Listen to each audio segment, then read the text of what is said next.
I said we have over 700 detainees with the Syrian Democratic Forces from over 40 countries. And although we have been successful in returning some, there are still many more that have to be returned.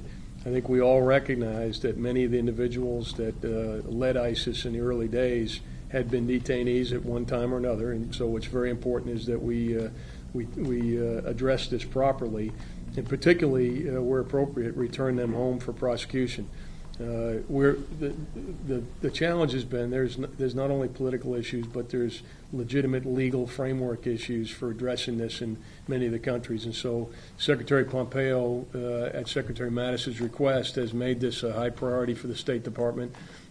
Despite more than a decade of battling, do you think that's accurate? But it's been a long, slow progress, and again, no one in the room today was in a position to commit to do something about it. But again, part of today is raising awareness on those challenges that we have that must be addressed. So I know that the chiefs of defense will return home to their home countries and make it clear that this issue was addressed and that some action is required, particularly from the countries that these individuals came from. I don't think I had a chance to ask you since the certification came out.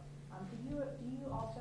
We're also making sure inside Syria that these people are housed in a facility in which they can't simply commingle with each other, so they become a kind of a nucleus for a future threat. We want to make sure that they can never get out, and that as they remain in Syria, they remain in a facility that is safe, that is secure, that has access to the ICRC, so it meets international standards as much as possible, and is also well-resourced. That's something else that we're calling on the coalition to help with the burden sharing of this, because it truly is a multinational problem. I think we have 700 detainees from about 40 different countries.